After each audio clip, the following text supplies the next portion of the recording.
You've recovered the scroll? Ah, that's excellent. At last, I finally own the secret records of the Hakyoku Seiken school. Their techniques surpass every one of the Japanese martial arts. Now no one will be able to stop me.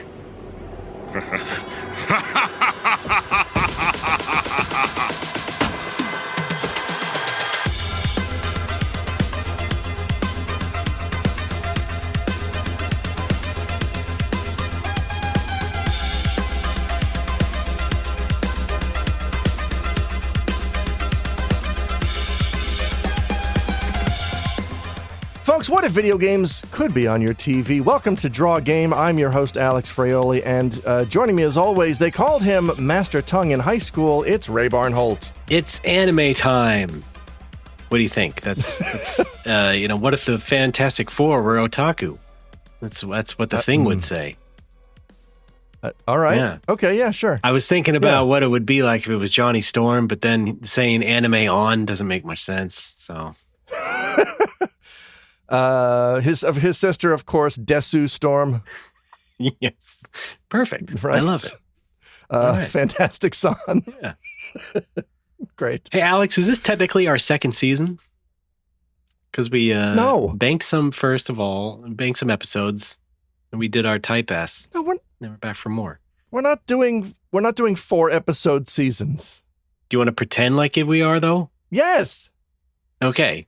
That's what I mean. All right. Because I like to have fun with you. Well, this is fun. Isn't this pleasant? Folks, don't forget our other show, No More Whoppers, where we yell at each other like this. Yes. Every month. Every month. All right. Well, how you doing? I'm okay. How do you do? I'm fine. Good. It's anime time. You're really leaning into that, aren't you? It's my thing for this episode, yeah. All right. What do you think? I think it's great. Just bought the deed. What do you think about that? I was about to refer to you as the thing just now, like you did, 90 seconds ago, and instead my mind pulled Cousin It. So that's where my head is right now. All right. We're still in the process of coffee kicking in, but let's jump into it. Big pop culture day. Yes. It's time for one of the heavier hitters of video game anime, I think. We're starting off with the first in the series of the Fatal Fury anime series. And now, is this a series? I believe so, yes.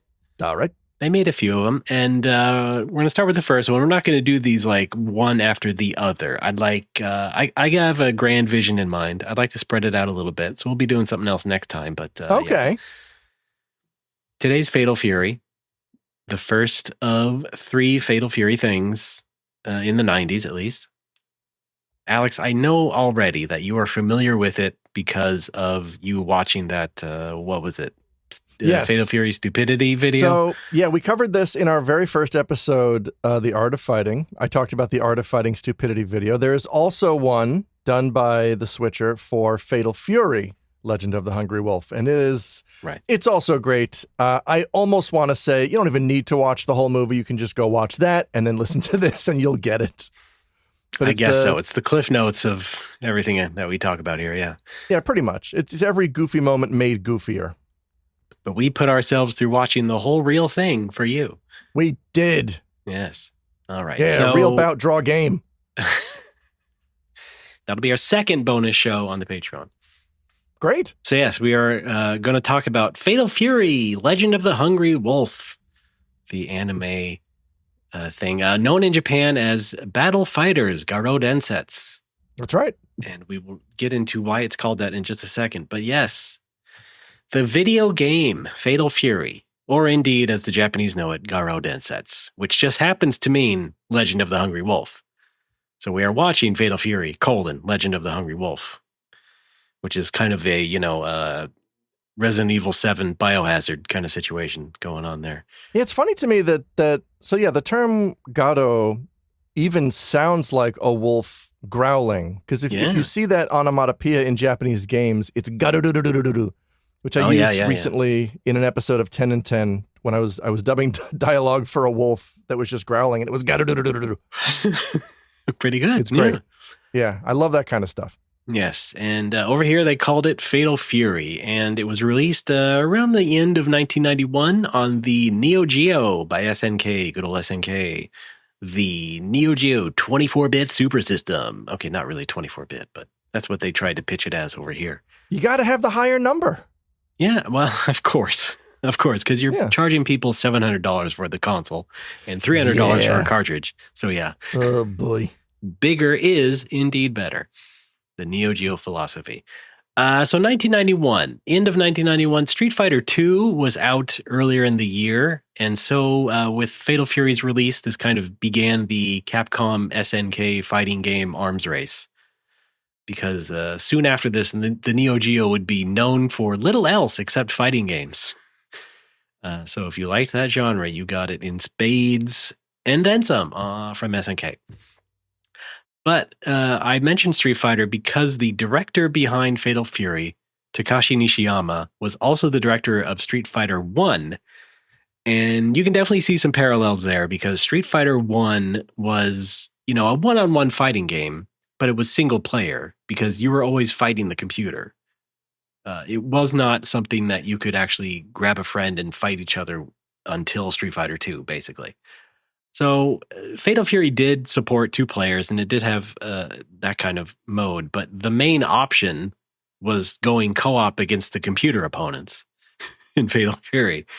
And it did have like a versus option, I believe, at least maybe in the home ports, I don't remember. But it just didn't feel as intentional as in Street Fighter 2. Like you were basically still meant to treat this as like a single player fighting game. And then, before Fatal Fury and even before Capcom, Nishiyama, he also directed Kung Fu Master, or just Kung Fu on NES as we know it here, or Spartan X in Japan. So he's kind of been all over the map in terms of like fighting game-ish things. And then also he and the producer of Fatal Fury later started the development studio Dimps. And so they basically made Street Fighter 4 and 5. And that's just like the nutshell way of explaining, the arms race ended pretty soon. And now Capcom and SNK today are best friends forever. Now we're all pals. It's all great. Yeah. BFFs. And Fatal Fury is the story of the Bogard brothers, Terry and Andy, and their fight against Geese Howard, who is basically kind of like a corporate mob boss sort of dude. And he murdered their dad, Jeff Bogard. And they are all kind of martial arts masters, the Bogards. And in the game, they enter Geese Howard's King of Fighters tournament to take him on directly. And yes, indeed, they did call a series of games King of Fighters right after this, but it all started here at Fatal Fury. You play as Terry or Andy or their friend, a kickboxer named Joe Higashi. And together you just fight around Southtown, which is where they live. And then you just reach Geese and throw them out of a window, and that's kind of the end of the game. Now, hang on real quick. I got to jump in real quick. About Go ahead. It's the name Geese. Yeah, Geese, is that a stupid name? What is the etymology of this? Because all I was able to find out here, I'm looking it up on the wiki, and apparently the 3 boss characters, Black Gallop, Geese, and King, are from SNK's previous Neo Geo game, The Super Spy, from 1990. But I'm wondering, even before that, like, what is the origin of the name Geese? And why is it so silly? Your guess is as good as mine. Your geese is as good as mine. Great. Geese? I really don't know. It probably just sounded good to them, Geese Howard. I guess. Geese, yeah. He does have a son that Terry later adopts. His name is Rock Howard. Oh, yeah. Yeah. A bit more of not a normal name by our standards, but less silly than Geese. You could call someone Rock, and it would make a certain amount of sense. So, yeah. Rock's a cool name. Rock's a great name. Yeah, yeah. For this, yes. Geese is a name. Geese is like, we need a name for the birth certificate right now. What do we do? Yeah. Looks out window. I guess. Well, there's that actor Wings Hauser, right? Reminds me of that Wings? I can kind of see Wings, I guess. Yeah.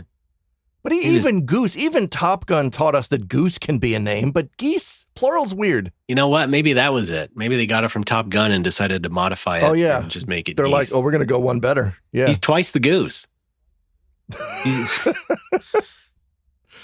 Oh, no. Right? Yeah. So, yes, Fatal Fury went on to 2 canonical sequels and then 2 other sequels called Real Bout Fatal Fury. I mean, they're basically sequels. They're just not considered that in a sense.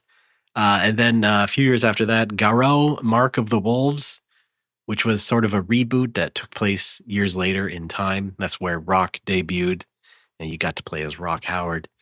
Then in 2025, this year, as we're talking, we got the Garou sequel, City of the Wolves, formerly called in English Fatal Fury, City of the Wolves. And that was regarded as a good game, but it's mired in a bunch of Saudi money drama. So it kind of... oh, boy. That's a whole thing. Didn't launch and quite become the success those guys wanted it to be. But Fatal Fury came back nonetheless. But the anime, Battle Fighters, Garou Densetsu, Fatal Fury Legend of the Hungry Wolf, the first, actually, of the SNK Fuji TV anime specials from 1992. We did do our first episode on Art of Fighting, but that was the second of these. And then they had Fatal Fury 2. So the first was Fatal Fury again. And it was the first to air again on December 23rd in Japan, just like Art of Fighting. What's going on? Are they doing this in the Emperor's honor? I suppose so. I mean, that's what we thought with Art of Fighting, right? Must have been. Yeah. A Wednesday this time. And would you believe it, Alex, as a TV anime, I got the promo for it. I found it. Ooh! Let's listen to the promo for the Art of Fighting anime. Broadcast television premiere. Martin Lawrence. Wait. I'm the man. Fatal Fury. Wednesday at 7 on Houston Fuji TV. 39. Why do they keep doing that? They? Oh, wow. Yeah. Why do they keep promoting these Japanese anime OVAs in English with Martin Lawrence? I don't know. It's big money. I guess. I'll tell you what, though. For some reason, we know exactly when Fatal Fury 2 aired, what time slot, but I cannot for the life of me find an airtime for this one, except for a promo, an actual promo from Japan, where it said it was like a promo for a later airing at 10 a.m. But like, given that Art of Fighting was also aired at 10 a.m., sure, that makes sense. You want to listen to the real one? Oh, okay. Yeah, I thought that was, yeah. 世界最強の男たちの宿命の戦いが今始まる。バトルファイターズ画廊伝説12月30日水曜日朝10時より放送。Yeah, that's pretty good. It's just so I talk about the airtime stuff because it's so funny to me when you watch this anime and then you watch this promo and it's just like you hear the word Asa. I'm like, what? 10 a.m. It still blows me away. It's more midday fighting anime for the Emperor's birthday, so God bless him. I mean, what was it really? Was it just that they expected you to use the VCR? I mean, I know time shifting was kind of a big thing in Japan, around the same time as our TiVo fever was, but I don't really know how many people used the VCR back in the 90s. No, I like to imagine that the Emperor wakes up the entire royal household and they all gather. They gather in front of his gigantic 40-inch television. Yeah. They have a balanced breakfast. Yeah. And he's just kind of like, rocking back and forth and pointing at the screen every time Geese does a reppuken. Yes. And then he tried to do it. Yeah. Reppuken deru yo. He's like a little kid. He's very excited. There's an outside chance that did happen. Now I want to see an anime series about a chibi emperor who's really into SNK fighters. It just doesn't have to be chibi. I just want to see that. Some sort of docu-series. Garoden : Tenno-kun. Oh. Let's make it happen. Perfect. Let's do it. Love it. Or at least like a manga or something, Yeah. So the makers of the Fatal Fury anime Very similar again to Art of Fighting. As we covered with Art of Fighting, this was a production of Fuji TV and NAS, Nippon Ad Systems. The Fuge. Yes. It was the same director as Art of Fighting, Hiroshi Fukutomi. And his credits are almost all TV shows and OVAs, and either as director or storyboardist. So that's his forte. Good for him. But the big one we want to talk about is the character designer and executive animation director. That's his credit, Masami Obari. Oh, he's Irish. Obari. He got his start doing mech anime, and it's probably kind of what he's best known for, along with these SNK anime things. He had started out on Transformers. He's done work on Macross, MD Geist, Bubblegum Crisis. He was kind of a good mech animating guy. Speaking of that real quick, I saw a t-shirt in the supermarket the other day on a Japanese guy that was just a silhouette of a Gundam, and in English it said, "Giant robots," and then in smaller text it said, "The cornerstone of Japanese animation." Well, which is pretty great. Sure. Accurate shirt. Did he import a Hot Topic shirt? Because that kind of sounds... I don't know. Seems like something we would wear. Hot Topic. Yeah, right. But Obari worked on this. He would continue on to Fatal Fury 2 and Fatal Fury the Motion Picture, and basically be regarded as like the first and the best to do SNK anime. He was so legendary, they brought him back a few times. SNK got him to do like special shorts for KOF 15, and then, of course, City of the Wolves most recently. And he did great mech stuff, like I said, but when it came to rendering people, he had this, let's say, distinctive style of gangly, very large-eyed characters, even compared to like typical anime aesthetic, very large-eyed characters. And when combined with his penchant for making very scantily clad, large-chested women, it was a weird combo, to say the least. Now, it wasn't maybe as crazy in the actual animated shows, but when he would do promo art and stuff, it really came through. So if you've seen the promo art, the posters and stuff for this anime, you can kind of see what I mean. But yeah. Yeah, so when I sat down to watch this, I accidentally clicked on the other Fatal Fury movie from 94. Yeah. And that one definitely on the cover art had a very misshapen Terry. It looked like Terry had just gone through a few fights before he posed for that cover. Right. But I didn't get it. I didn't watch enough of it to see how he looks. I realized, this is the wrong one. I switched over to the other one where he kind of looks normal. But I don't know. Well, we'll get into that one later. Yeah, let's just say his style evolves. He did tone it down a bit later in his later work, but in the end, he's still a pretty good animator. I mean, I don't think many people would argue that, considering his status. He was also director, as opposed to animation director, of the Battle Arena Toshinden anime, which was a few years after this as well. We might cover that. And as well as Voltage Fighter Gokaiser, which was sort of a cross-media thing with an anime and a Neo Geo fighting game sort of around the same time. And even more scantily clad women. We'll get into it. We will get into it in due time. Cool. But that's Masami Obari. And short history of him. And we are watching Fatal Fury the dub by Viz, done in 1994.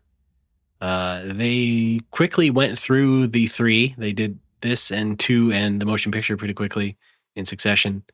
And yeah, that's where we are. That is Fatal Fury, Legend of the Hungry Wolf. And now here it is again. Go ahead, Alex. All right. Fatal Fury. I'm going to run down the course of events here because there's a lot to get through. It's a lot of fun. We open on 3 masked dudes busting into a dojo, roughing up some guys and stealing a scroll, which we soon find out is the secrets of the Hakkyoku Seiken school. Now, I did a little bit of research about this. It is based on a real Chinese martial art called Bajikwan, which is known in Japan as Hakkyoku-ken. That is also the fighting style of Akira from Virtua Fighter. Oh, yeah, that's right. Yeah. I think Akira was one of the first Japanese characters to popularize Hakkyoku-ken. Yeah, you can say Bajikwan. Bajikwan in Japan. Yeah. Oh, okay. So, yeah, in Japan it is known as Hakkyoku-ken or the 8 Extremities Fist. Okay. Hakyoku Seiken is fictional and unique to Fatal Fury. Now, I as a kanji nerd, I could not help but notice the kanji on the scroll in this anime uses the kanji for true fist in Seiken. However, if something like Seiken Densetsu uses holy, the kanji for holy. Mm-hmm. I looked this up as well. Early anime and related books at the time used true fist. Okay, yeah. But Holy Fist was introduced in Fatal Fury Special. They changed the kanji from true to holy. Oh my God. Someone was asleep at the wheel. Yeah. Manga adaptations use both. The Etsuya Tenjishi manga uses True Fist. The Megumi Mondo manga uses Holy Fist. Yeah. They used True Fist again in Real Bout Fatal Fury. With the advent of SNK Playmore, Holy Fists became more common, including Neo Geo Battle Coliseum and King of Fighters 14.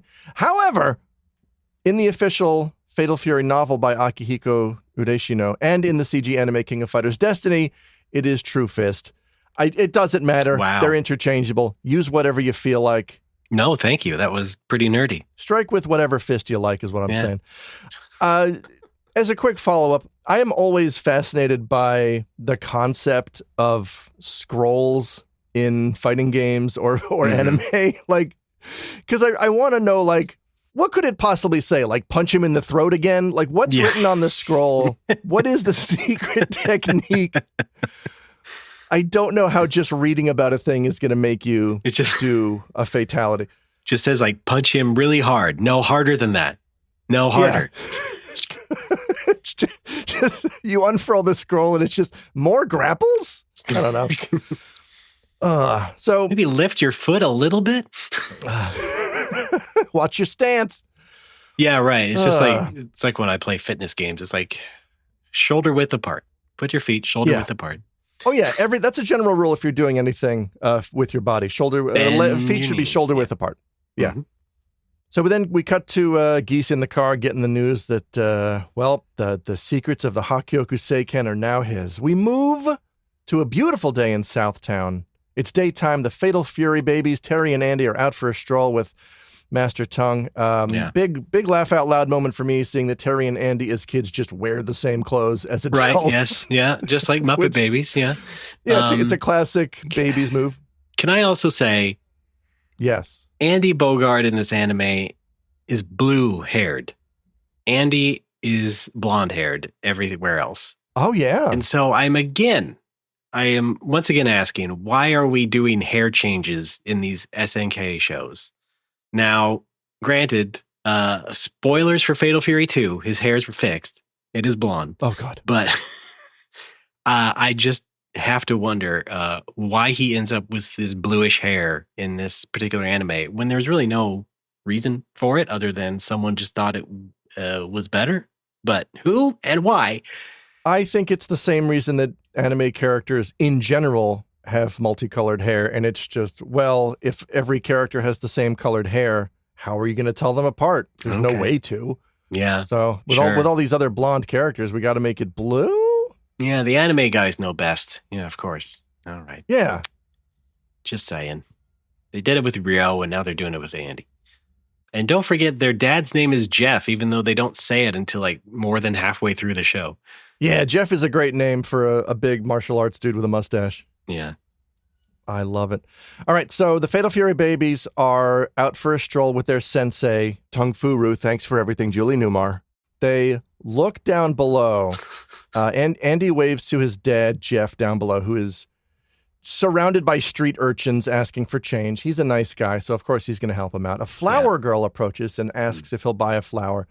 And then suddenly a clown car full of goons rolls up and he is surrounded by knife guys. Yeah. Yeah. I don't think we got the clip, but one of them says, time to die, you fool. I just like the reading of fool. Fool. Yeah, it is two syllables. Most people don't know that. Yeah. I had a good laugh at, he tells the children, you children, get away from here. And they just hug him tighter. Oh, yeah. Right. So now he's trying to fend off a quartet of knife goons while there's a bunch of kids just clinging to his waist. Yep. Real nice and safe. But he manages to protect the kids while fending off 3 of the goons. Unfortunately, number 4 stabs him from behind. Yeah. With that classic thrusting sound effect. That. Yes. Oh, it's an anime staple. Yeah. Turtleneck and Chain Geese shows up and finishes the job with a Reppuken and a punch. Yeah. Terry and Andy run over and say father disappointedly. Yeah. I don't know. Yeah. Doesn't seem like they didn't seem too broken up over it at the time. Well, it's hard to process what's going on there. Yeah. I guess. We then cut to the cemetery. Master Tongue says, "It couldn't be helped, kids. Geese owns the cops. Go train and come back here in 10 years and I'll teach one of you the secrets of the Hakyoku Seiken, then you can avenge your dad." May I add one thing, which is that it's only been 4 minutes or so on the runtime. This anime has one of the coldest opens I've ever seen. Yeah, you're just right into it. Yeah, it opens with the dude storming the place and then stealing the scroll. And then it's like within 5 minutes, Dad's dead. We're at the graveyard. Yep. Sorry, Dad. Yeah. Sorry, Jeff. Then we get the classic Fatal Fury title crawl, which is fun. Yes. And we switch to a nighttime scene. 10 years later, we can assume. No, it is, yeah, because Tongue says come back in 10 years. And so, yes. That's right. We see Terry Bogard atop a cliff looking out over Southtown. We get shots of homeless people because things are tough all over. Yeah. It's kind of like San Francisco. Oh, really? Well, it's very San Francisco-y because like the first shots of the city after the opening there, I thought looked a lot like San Francisco because it had a bridge that was very San Francisco-y. Oh, bridges. Yeah. You invented those. I think we noticed the Art of Fighting Southtown was a lot more New Yorky. Oh yeah, yeah. I guess they mix it up, huh? I've heard conflicting things that like Art of Fighting was supposed to take place in the 70s and Fatal Fury is more like 90s, 80s, and I don't know. Oh, interesting. It didn't. I don't think they leaned into it that much. But. No. Meanwhile, in the back room at a club, Geese bribes the police commissioner to run his King of Fighters tournament by just giving him a comical briefcase full of money. Might as well be a sack with a $sign on it. Yeah. Can I say I believe this is supposed to be the Pow Pow Cafe? Oh, really? Yes. Which is a stage in Fatal Fury, and it's kind of like it's a fun location. It's a constant location in Southtown. It shows up in a lot of games. But yeah, you see the sign just says Pow Pow, but it's not explored in the anime too much. It's just more of a cheeky reference. Like, hey, it's the Pow Pow Cafe. Oh yeah, it's the stage where the kid is trying to pull the pig out of the truck. Yes. And in here it's more of a club, right? It's more of a bar/club. So yeah. So Geese bribes the cops and is notified that, hey boss, some guy outside is asking about you. He sends Billy to investigate. Billy, who I want to say for the entire duration of my viewing notes, anytime I wrote a sentence about Billy, I accidentally misspelled Billy as ROLENTO. Right. I eventually had to do a find and replace. Yeah. So Billy goes out to investigate, and he spots Terry. Mm-hmm. And hang on, I have a clip here. I've seen him before somewhere. I'd know that ass grabber anywhere. This is, as far as I know, the only time where Terry is just like a weird, horny sex pest in the entire film is when he grabs a waitress's ass. It seems out of character. It is a little bit out of character because, Terry pretty much becomes sexless throughout the history of the SNK series. I mean, first of all, he adopts his son. I mean. Yeah, right? Jeez. Later on in Fatal Fury 3, we introduce Blue Mary, who has the hots for Terry, but Terry just doesn't reciprocate. So he's kind of the clueless, like Solid Snake type who just doesn't really know what sex is. He just he knows one thing, and it's fighting. It's interesting because like you look at Ryu from Street Fighter, and he's like the vagabond. He's on his vision quest for basically the rest of his life. He doesn't know much about the modern world or anything like that. And Terry's just kind of the same way, except he wears a trucker hat. Yeah. Yeah. Yeah. I mean, that does kind of fit with what Master Tongue tells him later, which is, Andy, I couldn't choose Andy and Geese to learn the technique because they're too focused on like worldly pursuits, and you're not. You're more in tune with nature. And I guess that means, I don't know, ironically, being in tune with nature means not fucking? I don't know. I guess so, yeah. Which, you know, when you think about it, is the most natural thing to do. But there's no martial arts style based on it as far as I know. Kama Sutra is sort of a martial art. Is it really? Well, there's a lot of techniques involved. There's power involved. I guess. Yeah, there's a secret scroll that'll teach you how to do the hurricane fuck. Okay. So Billy spots Terry out there. Terry grabbing the waitress's ass, I thought was a very Mitchell, our hero, ladies and gentlemen. Yeah, moment. it really was. Yeah. So Lily enters and announces her game. I have a clip. Lily, who is, a character for this anime. Yeah. It's been 10 years later. The bar patrons, they see her and they go, "Hey, it's Lily, the queen of Southtown." And here she comes down the stairs in this nice white booby dress. And yeah. Yeah. Yeah, booby is a great adjective here. Yeah. It's, I've always described this particular character as the world's straightest man. Oh man, she is such a babe. I can't stand it. Yeah. I've got a new game tonight. I'll throw this rose, and I'll spend a night on the town with whoever catches it. Oh man, I can't wait. You're drunk. Go sleep it off in your room. You keep out of this. Here, boys. Catch it. All right, it's mine. All right, so she has a little game. She throws the rose. A guy catches it who I assume is then immediately skeletonized by the 30 other guys in the room. Right, yes. Lily's very popular is what we're saying. I mean, look, I've been on social media. I've seen some things. Guys who say, "Oh, man, she's such a babe. I can't stand it." They will type that. Yeah. They will press enter on that, yeah. It's a real thing. So the rose gets thrown in the brawl, and guess who catches it but Terry Bogard? Nice flower, miss, but next time I'd prefer one without the thorns.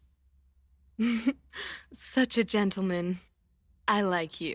Little bit of a Canadian lilt in the "I prefer one without the thorns." Yes, yes. Pretty great.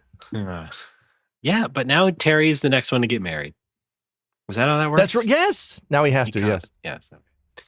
So yeah, all the guys attack Terry because Lily's theirs, of course. Terry handily beats up the entire room using a martial art I call the Hakyoku Anken, the 8 extremities affordable fist, because there's some great animation saving moves in there. A lot of still frames, vibrating frames. Oh yeah, good old pans and whatnot. Yeah. Yeah, it's pretty great. A drunk Joe Higashi gets caught in the crossfire and exclaims, What's going on? which is great. I believe those are the first words out of his mouth, and he's got like it's like almost like a very Peanuts kind of exclamation where he's just like mouth up to the heavens. Yeah, you know, as this brawl has broken out. Ugh. Lily off screen goes, wah, wah, wah, wah, wah, wah. You're drunk again. You're drunk. So Terry throws the rose to Lily, but it gets intercepted by Joe Higashi's fork, which is pretty cool. Who, he's kind of angry. Why'd you have to wake me up? He was enjoying a nice nap. It's any excuse for a fight to break out. It's fun. It's just fun anime fighting. But like they circle around each other for a little bit, and Joe thinks to himself, he's got a nice defense. He's good, but nothing has happened. They're just circling around each other. He's good is one of the funniest things you can say in, I want to say any context. There's a bit, I ran into something the last time, this is not Fatal Fury related, this is Suikoden related, which is never far from my mind. I ran into something very funny when I was streaming Suikoden a couple years ago. And to recruit one of the characters in Suikoden, you have to beat him in a dice game. Sure. And when you do that, the dice guy goes, "You're good."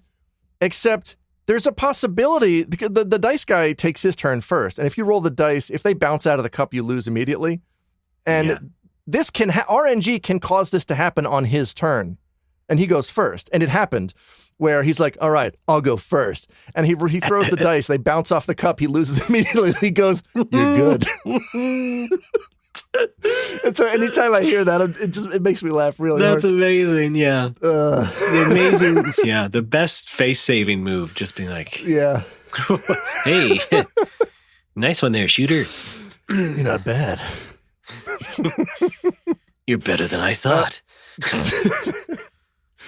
So by this time, the cops bust in, and before the two guys can fight, they have to flee to the street. Geese ordered. I have a clip here which really illustrates how much power Geese has, that not only can he bribe the commissioner to host his fight, he can just make the commissioner do goon work for him. Yeah. Commissioner, go find out who those two are now. All right. Not my job, man, but okay. Jesus. Yeah. No, I thought that too. I was like, geez. Yeah. Really in the pocket. Really in the pocket there. So the two guys are in an alleyway hiding from the cops. Yeah, but it's like daytime now. Oh, is it? I didn't see that. I didn't clock that. It seems to have been daytime. Okay. They just slept together in the alley. Okay. Oh, no, that's coming up. Joe says, you're Terry. You use the same stance as your brother Andy. And he introduces himself. I have a clip here. I'm Joe Higashi. I've got some whiskey back at my hotel. Great. Yeah. I love Terry's great. I love his optimistic great. Yeah. So they go back to Joe's hotel, which must be at the airport because we get hit in the face with an airplane immediately. Yeah. I believe the sign said Harrower Hotel. Oh, no, I missed it. Yeah. A Harbor Hotel, but no, they missed, I think, a line on the B there. Oh, no. It sounds kind of like how an intoxicated Elvis would sing Heartbreak Hotel. Harrow Hotel. Horror? As in Harror? Right. Gregory Horror Show? Yeah, right. Exactly. So the two are impressed with each other. Joe recounts his matches with Andy. And then we get one of my favorite Terry exclamations. Kopoken? Awesome. Which I didn't look into that. I assume it's Battleship Kopoken? I assume it's Kopoken, and I don't know what the kanji is or exactly what style it is, but it's infinitely repeatable. Kopoken? Kopoken? No, it's that Pokemon fighting game, Kopoken Tournament. Oh yeah, you're right. Yeah, with the special controller. Yeah. So Terry drops that Andy will be in town tomorrow. Joe suggests they enter the King of Fighters tournament. Oh, yes, indeed. We then cut to the Southtown Murder Dome, where Geese learns that the two guys are indeed Joe Higashi and Terry Bogard. Yes. But Billy comes in with like a magazine of Terry winning a martial arts tournament. Yeah, it's like Martial Arts Monthly or something. It just says Terry Bogard. There he is. Yeah. There's the fucker. It's pretty great. Yeah. Cut back to the hotel. Terry adorably places a blanket over a sleeping Joe and begins his walk of shame. They did something that's not shown. Yeah, something happened. I feel like something happened. Watch Fatal Fury Stupidity for more information. Okay, yeah. Terry encounters Lily in an alley giving money to street urchins. They get into it because Terry admires the kids' freedom, but she says, yeah, but also they're starving. Geese drives by and sends Hopper to tail them. Hopper being his bespectacled, bowler-headed driver. I didn't catch the name. Wow. Yeah. Follow them, Hopper. Oh, okay. We should establish, I don't think we'd really said it, but Lily is like under the ownership of Geese. Yeah, and that slowly gets revealed starting right now because a kid gives Lily a flower, she puts it in her hair, and then Terry realizes it's her from 10 years ago. It's a Lily. Yeah. Lily will have the exact same realization in a few scenes from now. So Hopper tails them, and we get another one of my favorite anime things, which is light bouncing off of glass, but also making a sound as his glasses glint in the light. Outstanding. Ah, yes. Yes. Love it. Very good anime sound effect. Just timeless. Yes. Terry is walking along, and suddenly it starts raining Andy Bogarts from the trees. The brothers reunite in a scrappy cemetery brawl, which is very quickly broken up by Master Tongue, who appears and congratulates them on mastering their respective fighting styles. Mm. He takes them to a lovely outdoor cafe and reveals that he's got a secret hurricane punch that can defeat Geese that was never written down in the Hakyoku Seiken scroll, and that he will teach it to his chosen disciple. Yes, he says the finest fighter. Strength is not the only criteria for it or whatever. Geese was unsuitable to carry on the school of the martial art there. Yeah. But Andy is also very excited about this technique, and he says, Terry, let's fight now. I'll beat you and then learn the secret technique so I can stop Geese. Oh, you cut it off right before the best part. Relax, Andy. Terry's just like, hey, simmer down, kid. All right, look, we can't talk about this without me going into FF6 mode. So it's time for a little FF6 Final break. Fantasy, not Fatal Fury. That's right. FF meets FF. The character of Sabin is heavily inspired by Terry Bogard, right down to his red jacket and cap, which are not seen in his character art, but are equipable items you can find for him.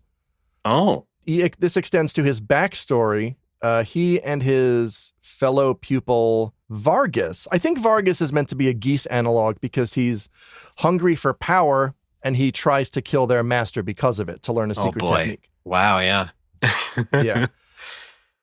Who'd have thought? I think that's as far as it goes, but yeah. I mean, yeah, nerds are there's a lot of cross-pollination in video games, which is Street Fighter was big, but Fatal Fury had some influence too in Japan. And oh yeah. You think about like when Terry showed up in Smash Brothers and Sakurai did that entire long video of him basically nerding out about Neo Geo for half of it. Yeah. And just being like, yeah. I mean, it's got a long tail. Yeah.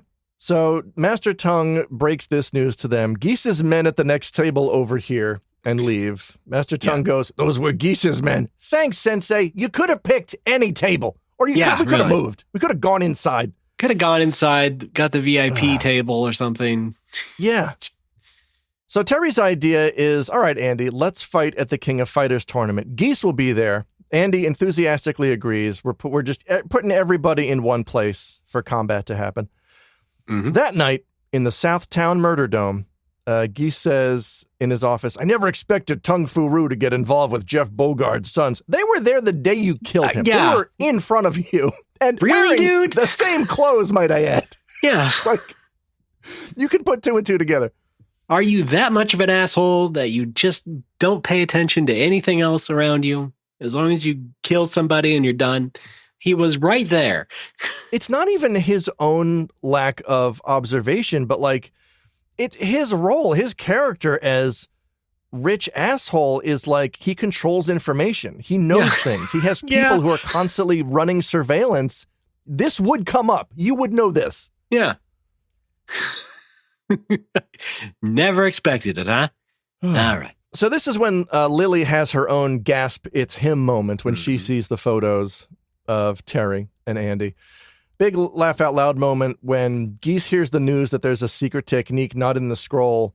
So he pulls the scroll out of his desk, and sure enough, there's a blank space at the end of the scroll. Yeah. like the memo section in a game manual where like, oh, you were supposed to write it down here and you didn't. Write down your passwords, Geese. It's like, here, Bubble Man defeated. Middleman. Okay, on to Heat Man. All energy tanks. Yes. The King of Fighters tournament then... Can I say? Yes. The KOF, theme song in this anime is quite something to be heard.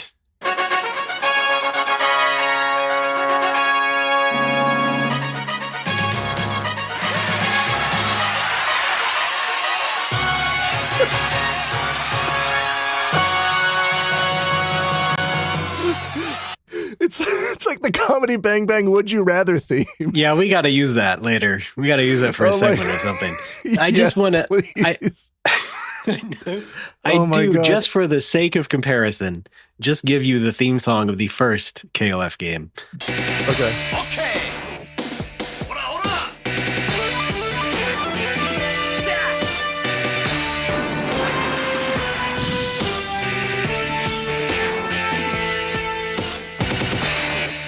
That's great. See, now that I can get behind. That gets me pumped up. Not whatever that other thing was. The one in the anime is like The Dragon Quest Monster Tournament is about to begin. Yeah, really. It's so long. Just hammering the same key on the keyboard. So the King of Fighters tournament kicks off. We get a brief clip of Big Man Raiden suplexing Michael Max. Yeah. Cut to Geese's office where he orders Lily to deliver a suspicious bottle of wine to Terry's room. Oh, boy. Special. We get more tournament footage of Joe Higashi taking out Duck King with a tiger kick. Yes. And good for you for keeping track of the names and everything. Yes. It's my job. Yeah. I mean, we see a lot of Fatal Fury characters for half a second at this point. Yes. Andy takes down Hua Jai with his Rising Dragon shot in only 3 seconds. Yeah. I think this is where Geese remarks, "It's a shame I have to kill him."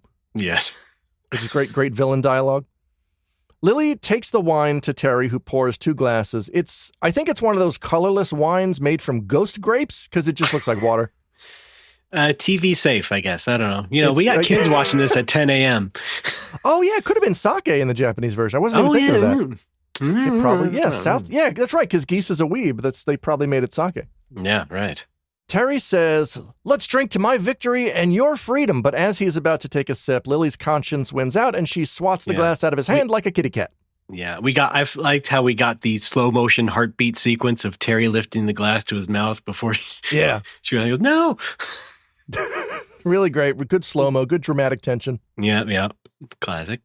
So then they kiss as Terry's hat falls to the floor. Nice camera spin. Really, nice animation on the spin as the camera whirls around. We see a 360 or a 180 view of the hat as we spin around to see the door. By the way, it turns out Geese was watching them kiss. Here's the clip. Haven't you found tongue yet?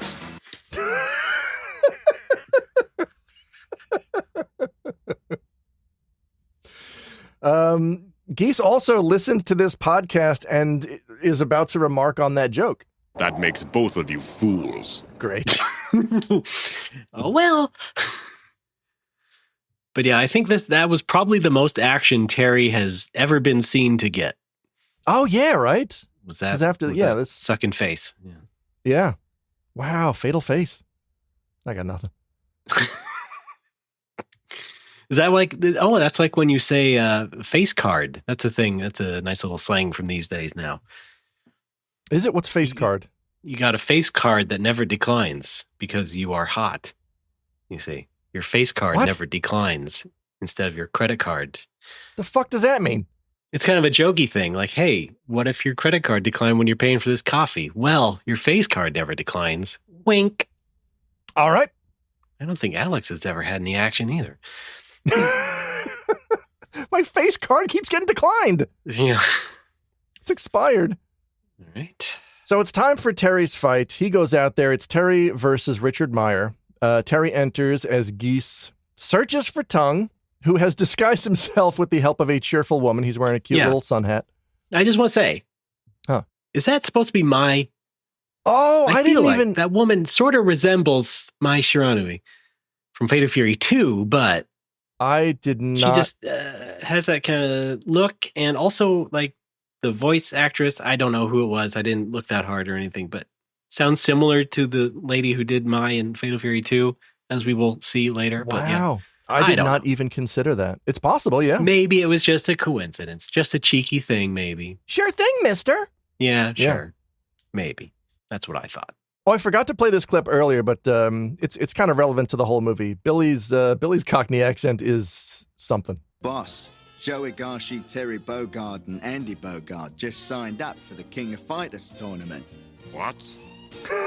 Little bonus Geese what in there. I said...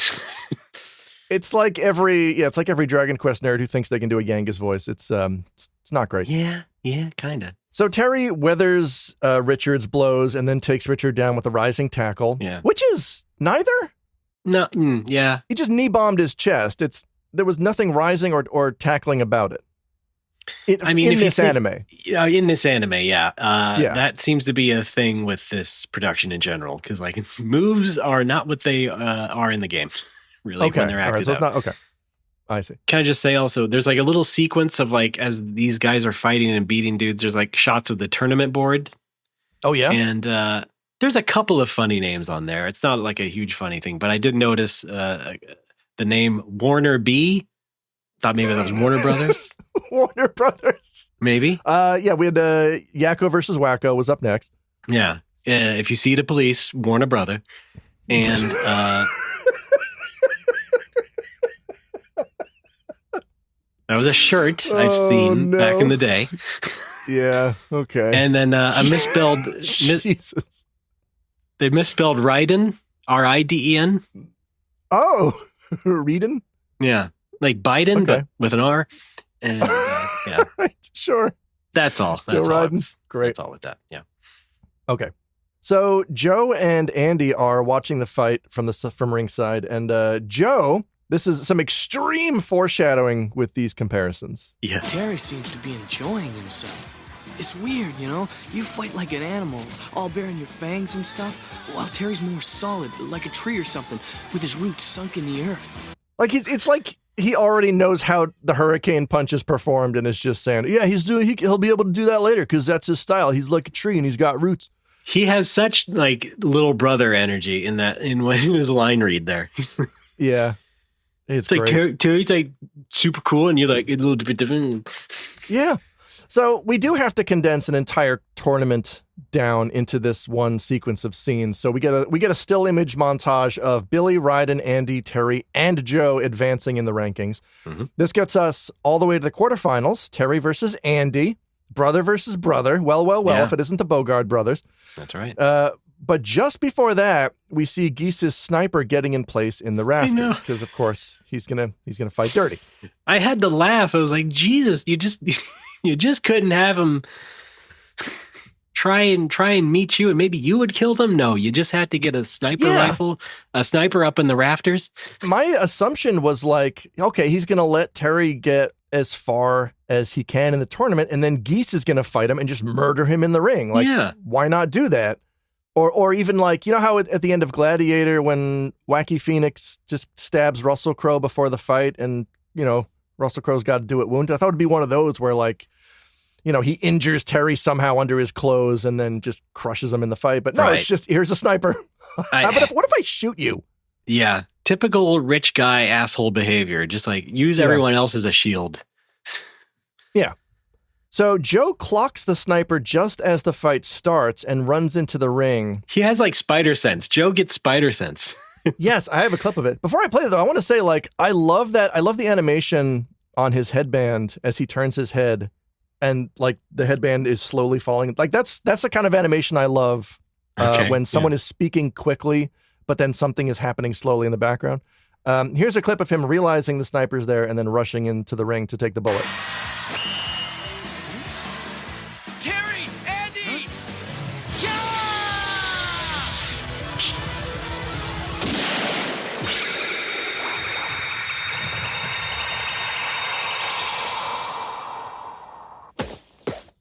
Joe! There we go. That's another infinitely quotable Joe. Yeah. Also, I got to say, they really do show the bullet going in. And I'm like, oh, that's kind of icky for 10 in the morning. Yeah, right? Jeez. Really kind of violent. I thought for a moment, like, boy, the crowd would be a little more freaked out at a bullet. I think they just didn't understand what was going on because before the sniper can fire a second shot, the lights go out and the three escape. Geese orders the exits sealed and those three killed. Mm-hmm. I think we're meant to assume that Lily killed the lights because she's leading them down a corridor. That's the shot that we cut to. Yeah, maybe. Yeah. Because it does seem accidental because like Geese orders the lights back on. So something, you're probably right. Yeah. That makes sense. It's just not really obvious. So yeah, she's leading them down a corridor. A very funny shot of her appearing around a corner and there's just a half dozen goons and like two of them are in chairs. I don't know why it's really funny to me. It's just, there's goons with guns, but two of them get to sit down. Yeah. Right. I don't know why it's very funny to me. They're higher rank. She leads them to a window, throws down a rope ladder. But so yeah, they go out before Lily can follow them. She gets blasted out the window by Geese. And I had to slow this down because the first time I watched it, I thought he had a gun. And then when I slowed it down the second time, I just saw it was a Reppuken, I think. It was energy coming out of his hand. Oh, he's got a gun, all right. Flex. 24-inch pythons? Rest in Yeah. peace. 24-bit pythons. Oh, shit. That's really good. Yeah, he's really mean. He just says, like, you owe me your life for rescuing you from the slums, you ungrateful bitch. And it's like, yeah, you're evil. Yeah. Thanks. And he makes a noise. A noise happens. I got a recording of it the second time it shows up later, but he makes like a dolphin noise. I got a clip later because it happens with Andy as well. So it's time to say goodbye to Lily. I didn't know she died in this. I did not know that she just totally gets blown out the window and lands on her head. Falls right on the pavement. Yeah. Yeah, in a very painful looking, like right on the top of the head. Yeah. Your fate is sealed. I'm just saying. Yeah. And I guess it's not established until later in the franchise that Billy is Lily's older sister, because he takes this real well. He just doesn't care. No, it's a different Lily. What? Lily Kane is a different Lily. I thought they were meant to be the same character. I thought, oh no, okay. No. Wow, I had no idea. I thought they just repurposed this character later on for different use. No, different Lily. All right, cool. Yeah. So yeah, Terry obviously does not take this well. As Geese's goons surround them, we hear a car honking in the distance. It's Master Hung with an escape jeep. Yes, I love it. Chase time. Yeah, I don't know when or how, but he snuck out of the tournament and went to go get his jeep. I don't know where he was parked. He must have shown up early to get a good spot. Right, yeah. They're all in the jeep now. They're trying to escape. Billy descends from above with a well-placed bow strike and knocks Tongue out. Terry grabs the wheel as they barrel out the front gate. Yeah. They head straight to the hospital. Tongue is in a coma. Andy leaves to kill Geese. Tongue snaps awake and grabs Terry's arm and says, "Take me outside." Kind of a funny moment here because the doctor just got through explaining he's in a coma, and then Tongue snaps out of the coma, and the doctor's like, "Ooh, incredible." I had to say, the doctor says his lungs have sustained severe trauma, and I immediately went into my head to Tongue's lungs have sustained severe trauma. Oh man, in the dojo they used to call me Tongue the Lung. Yeah. He's not Ocelot. Why did I go to my Ocelot voice? So Joe greets Andy outside the hospital. I think you have that clip. Oh yeah. Just for the like weird sexual energy of it, you can listen to it and maybe you'll see what I mean. About time you got here, Andy. Joe! You're good, but you ain't that good. I mean, it's the sax music. Like the sax music really adds to it. There's also dramatic sax in the hospital room when Andy pivots and runs out the door. Yeah. How can this be? Andy! Oh, also kind of a Canadian line read from Joe. Yes. About time you got here. It's outstanding. Yeah. We have here another very quotable. So, okay, Andy and Joe reunite. Joe's fine. It turns out it's one of those anime bullet wounds where all you got to do is just wrap a bandage around it and you're good to go. Yeah. And so Joe's like, "Come on, Andy, we got to go take care of Geese." Joe delivers maybe my most quoted line from this or Art of Fighting, and it's at the end of this clip right here. You can't do this one solo. Besides, I gotta make sure you're alive to pay that hospital bill for breaking my ribs that time. I won't get my money back if you die, Andy. I won't die. Not till I've avenged my father's death. That's what I'd hope you'd say. I don't think a stream goes by where I don't say, "That's what I'd hoped you'd say." Okay. It's such a good, right. It's such a great line. I think it sticks with me because it's also prominently featured in the Fatal Fury Stupidity video, which again, go watch. It's such an unnatural thing to say, but that's why I love it, I think. And just the way that he delivers the line, it's so matter of fact. Everything about it is just a perfect line read to me. Mm-hmm. All right. So then we now have Terry has taken Tongue outside the hospital room because he's got to learn the hurricane punch. I have a clip of Tongue giving some advice here. "Don't be like an animal. Be like a tree." Right? Kind of echoing what Joe said 90 seconds ago about how their respective fighting styles. Yeah. And I don't know how Terry realized, like, so Tung performs the hurricane punch, and Terry, he can't do it initially, but then he learns how to do it. He knows how to absorb the force of Mother Earth. Yeah. I mean, we got about 10 minutes left in the anime, so we got to get moving. We got to learn this thing. Maybe some pacing issues, but it'll pay off. A little bit. Yeah. So Tung teaches the technique to Terry and then just dies on his feet like a fighter. And we get this clip. Thank you, Master. I'll never forget. Also extremely quotable. How does that one for sure? How does Terry immediately know? I guess that's meant to show how close they were as master and student. That Terry looks at Tung and just immediately knows, oh, he's dead. Yeah, because Tung, it just looks like he's standing there with his eyes closed, but Terry knows. Well, oh, he's gone. I feel like the only visual indicator to us, the audience, is that Tung is kind of shaded differently at that point. Yeah, it almost looks like he got a Looney Tunes shotgun blast to his face. Okay, I didn't think that extreme, but yeah, I see what you mean. Well, his beak was on backwards. I don't know if you noticed that. Oh, okay. Yeah. All right. Yeah. And so, Terry... and he doesn't turn it around. No, Terry had to turn it around before the burial, which was, it's just respectful. It's what you do in Japan. What a revolting development. What a Rapukin development. So now it's time. I'm sorry. I have one thing I want to jump back to. During that powering up sequence, trying to feel the force of Mother Earth. Yeah. Terry gets a vision of Lily, and I'm like, what is she now? The incarnation of Gaia? What's going on? He said, right after he says Mother Earth, it's like Lily appears. I'm like, well, is that what I'm supposed to believe? No. I read that as he needed motivation. He needed anger. Fair. Yeah. But also the whole reason that Tung chose him is because he doesn't give in to emotion. So I don't quite know how to. What the hell? Yeah. All right. So it's the next day. It's time to take on Geese. Joe and Andy arrive at Geese's Island because they set out early while Terry was learning how to channel Mother Earth. Joe and Andy start taking out Geese goons on the beach. Joe with the classic action comedy line, "Leave some for me, Andy." Yeah, because Andy's just going bug fuck on these guys in their then he even does like sort of a whirling dervish type of move. Yeah.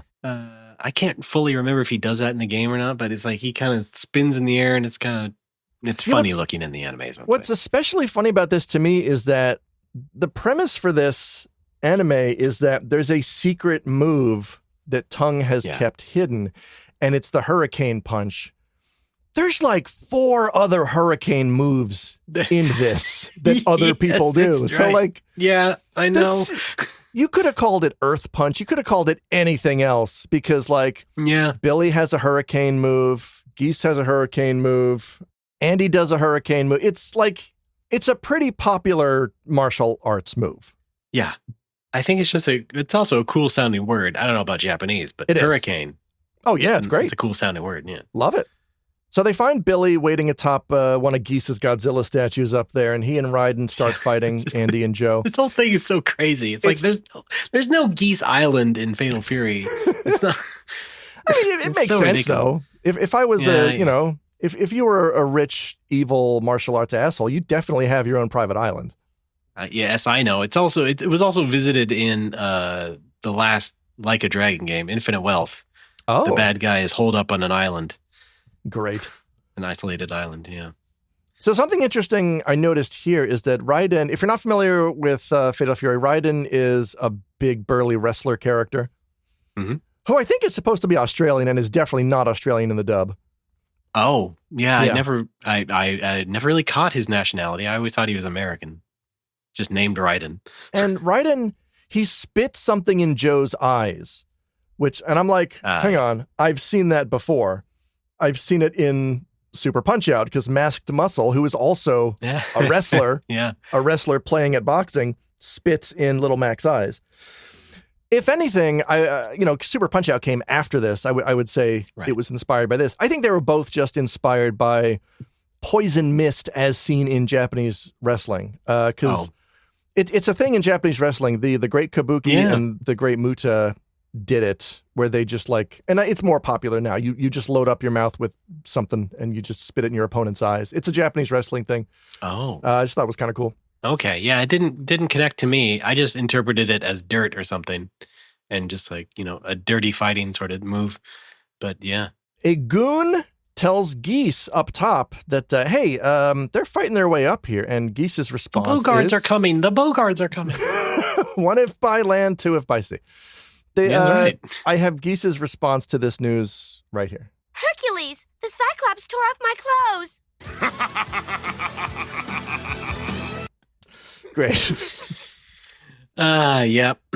He's entertained. That's for sure. Joe and Andy turn the tides on Billy and Ryden. Yeah. Now, wait. There was a shot here I did not understand. Yes, go. Ryden falls. Andy is then holding what looks like a crumpled up floppy disk. Yes. And just lets it fall to Billy's side. Yeah. Okay. What is it? I took that to be a Good, the Bad, and the Ugly. I think, is that the one? Or a Back to the Future 3, whichever you prefer. Because he took Billy's bow staff blow directly to his chest. And I think maybe... Oh, my God. After seeing that happen to Master Tongue, he's like, I'll one-up him on this one. I'm ready for him now. So he just put like a metal plate right on his chest. That's right. Okay. That's got to be I'm it, just right? stupid. Yes, because obviously, Andy like faked being dead. And then, that's how he got back at Billy. Right. Okay. That leads into the dolphin sound effect that Geese made. Here, Andy makes right here. Right, he's enjoying himself while mine's practically dead already. This is no fun at all. Huh? Yeah, the bit where Andy opens his eyes like, surprise, bitch! Makes a dolphin noise and then beats up Billy. That's right. Pretty great. Yeah, I guess it happened too fast for me, and I thought it just looked like a floppy disk or something. Are these the secret plans to what? I don't know. Okay, I'm just dumb. It is canon that Andy was like super into the Apple II release of Oregon Trail, and he carried it with him everywhere he went. Andy does seem like the bigger computer nerd. Yeah. Brothers. What another very quotable Andy line when Billy tries to do his move a second time. Trying to be tricky, huh? Say pick up! I already know that move! Love that. Love the idea of yelling at your opponent. Hey, come on, I've seen that one already. Yeah, right. But shouting it with such an inflection. I already know that move. Yeah, it's so good.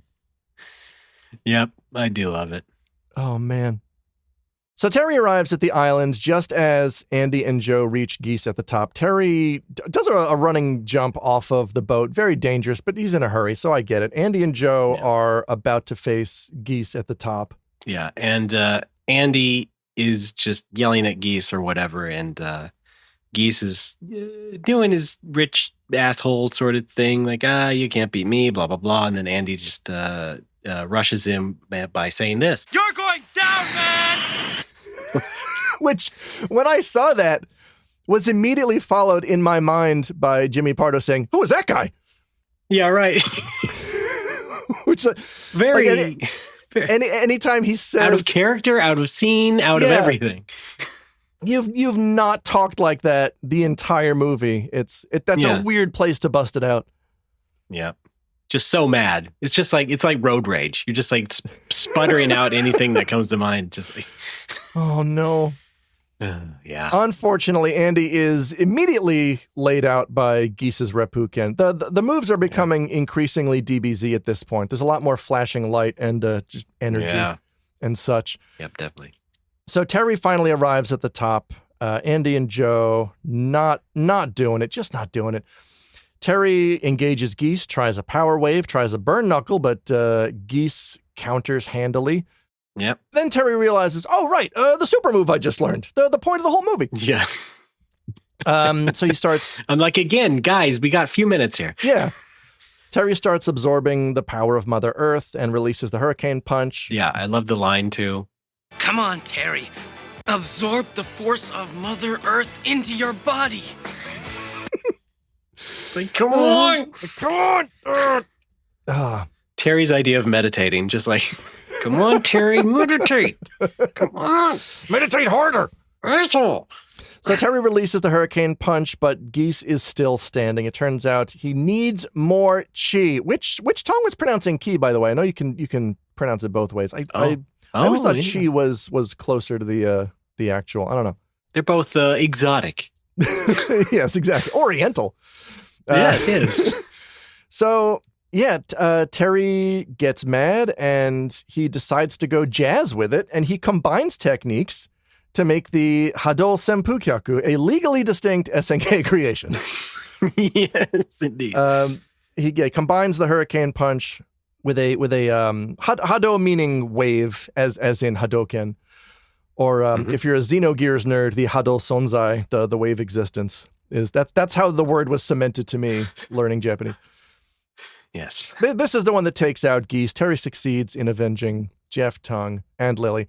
I also want to point out real quick, I took a screen grab of this. If with your permission, I'd like to use it as the episode image when this goes live.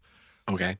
Terry and Geese are fighting, and I love Geese's character design. He looks typically like a Hokuto no Ken, like just a wall of man meat with a tiny head. Mm-hmm. And then when he's taking the Hado Senpukyaku, he becomes a character that I call Geese Boom Howard. He looks just like extremely off model, let's say. He doesn't look like Geese. He looks like Boom Howard from King of the Hill on the receiving end of this attack. And it made me laugh so hard. It's only on screen for a few frames, but I got a shot of it. It tickles me real good. It's not tickling me, but I get what you're saying. Oh, man. I see that his arms have turned very thin in that shot. But it's also his facial and his expression. Chin, meanwhile, very large. Yeah. It's so goofy. Yeah. I thought it was funny. You can go to hell. Okay, I will. Thank you. I gotta say though, he just basically shoves Geese off a cliff into a pond, and that's kind of it. Yeah. I mean, there's no real impact of that, either emotionally or whatever. I mean, it's just kind of done. And again, I realize we got to get moving in this show. But yeah, it's like, okay, Geese is out. It's kind of like, it was actually very similar to when we watched Ninja Gaiden on Type S. Oh, yeah. It was just like, you knock the guy down enough times off a cliff, and then he's done. Yeah. He was supposed to be the demon lord or whatever. But no, it just takes enough falls. Turns out you can kill him with 3 roofs. Yeah, exactly. Yeah, that's all you need. What's funny is that there's a very brief, I wouldn't even call it a scene, but there's a post-credits bit, and I thought that was going to be, like Geese rising out of the koi pond. Yeah. Or even funnier, like Geese rising out of the koi pond a few weeks later. Right. With a koi in his mouth. Yeah. Sushi. But no, it's just Terry grabbing his sack and, excuse me. Grabbing the pack that he travels with his, I guess, his other red hat and cap in it. The pack that he travels with, and then walking into the foreground as if to say, but Terry Bogard will return. Yeah, exactly. There's no Geese. No Geese shows up. It's just the hungry wolf is coming back, folks. Just you wait. Yeah. I mean, it is kind of funny because Geese does also in the game die pretty definitively, but he comes back in so many games after that. Is it like Nightmare especially Geese? KOF. Yeah. Okay. And it's the lines between canon or not just blur incredibly in SNK world, but so it goes. So for our final scene, we cut to the cemetery for some farewells. Joe is going to Thailand to defend his kickboxing title. Andy is going to continue his training to try to surpass Terry. Terry's going to learn how to absorb even more power from Mother Earth, which is why not? Kind of a weird thing to tell everybody. Come on, Terry. Absorb the force of Mother Earth into your body. Yeah, but more. Yeah. All right. Again, more. Okay, so that is the Fatal Fury OVA. Our closing theme is Fly Away, Lily's song, as sung by Megumi Yuki. Not one of the all-timers, but a nice, gentle kind of love ballad, I guess. It's very 90s whatever to me. Yeah, it's all right. It's not as grating or anything as some other stuff I've heard before on the show, I mean, so it's fine. You talking about me? Again, the Ninja Gaiden in theme, I did not like. Oh, I loved it. No. Like, no, but it's got that contrast. It's because it starts out like this, but then it goes into like, you know, it's like the chorus is a little different. This song is just like, it's just pleasant all throughout, and that's kind of it. There's no dynamic to it. I like that the Ninja Gaiden song had a dynamic going on. I guess I don't like dynamics. I guess that's my problem. Then you don't like us. No. I mean, I do. Well, if that'll do it for the anime. Well, hang on. One quick note about the credits. I did catch at the very end, ADR and post-production by the Ocean Group, Vancouver, Canada, using the WordFit system. Oh, good. Shout out to WordFit. Shout out to WordFit. I don't know what WordFit is. I guess it's just a system for fitting words into a certain amount of space when you're dubbing. Yeah, must be. Yeah. But yeah, just a very fun Canadian performance all around. I thought it was just great, fun 90s anime. Yeah. And yeah, the end of every anime here we like to ask on the show, is it horny? And I will say, sure. I mean, Lily is booby and there's a hot kiss and everything. But I will say, much like the secret technique, there is much about horny we have yet to learn when it comes to Fatal Fury. Yeah, it'll get hornier. Yeah, worry not. I wouldn't even give it a sure. I would say almost. I would say it's almost horny. Okay. You've got the one out of character ass grab from Terry, and you've got Lily's character design, and that's kind of it. Like, you don't, like, Master Tongue is not perving on girls like Master Roshi. Like, even Geese wasn't like, you know, I'll be in the back with my fuck concubine. Call me when the tournament starts. Sure. Well, I mean, I think, to me, voluminous cleavage is enough to at least pierce the veil of horny. I suppose. Also, I realize fuck concubine is redundant. I'm not a poet. Okay, well, we're doing this off the cuff here. You are a writer and editor. You have experience in that. Just speaking is different, I know. Blast. Yeah, it is. All right, so that's it for the Fatal Fury OVA. Final thoughts. I just didn't get Andy's hair color changing. I think we can chalk that up to just anime. We need to differentiate these character designs. So many of these guys are blonde. Generally, though, it was a good start. It follows the beats of the game's plot pretty well. You know, the three guys enter the King of Fighters tournament to defeat Geese and avenge Dad's death. I mean, that is all hit here. It's just that, like, no other Fatal Fury characters show up. I mean, yeah, you get shots of them in the tournament, but no one's introduced. No one speaks. Like, I want to see Richard Meyer.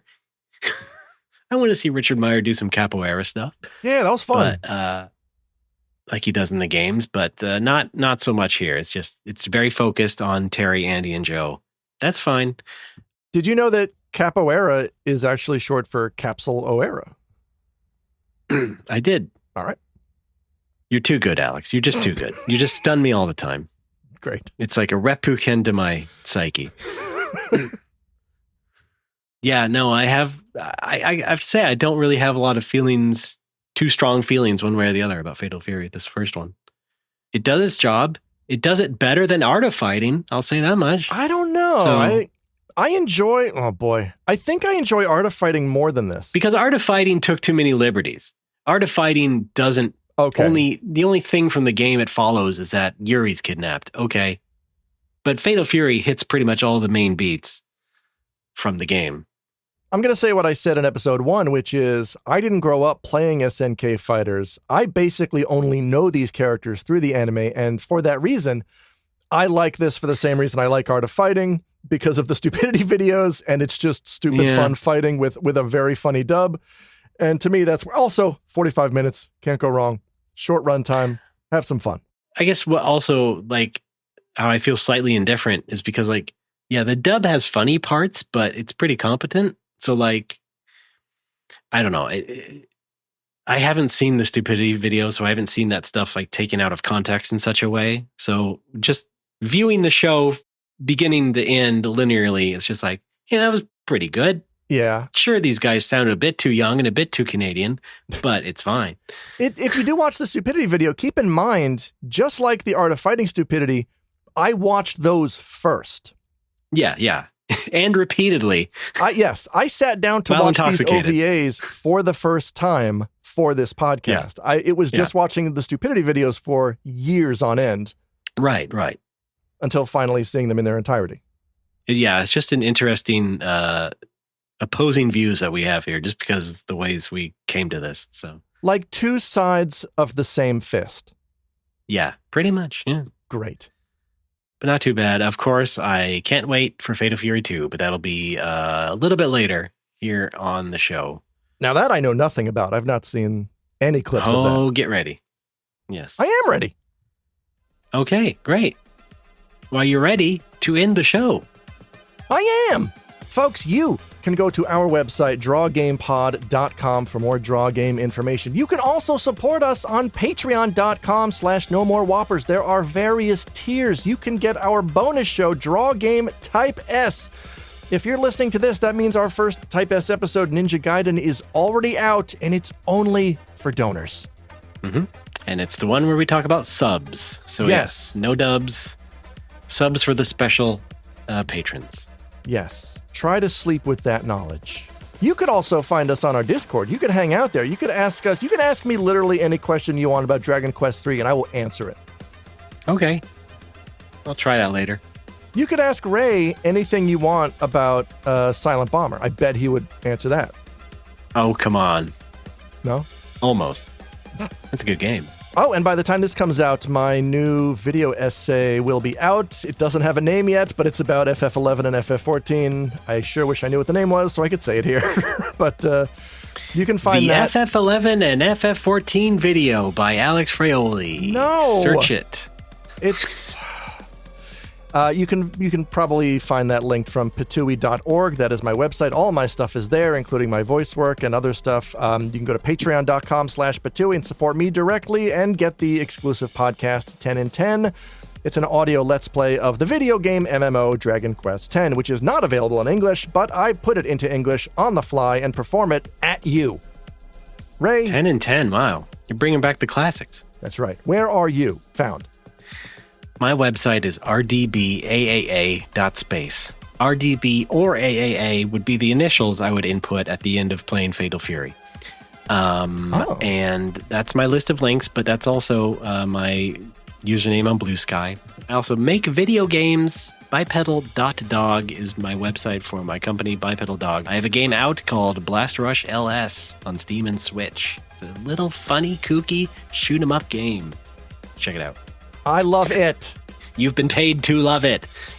Shut up. I can also be found on Blue Sky at patui.org. I forgot to mention that. That's it for us. Thanks for listening. Please go listen to our other shows. We would really appreciate it. Until next time, Geese Howard, what's your favorite slasher series? Child's Play.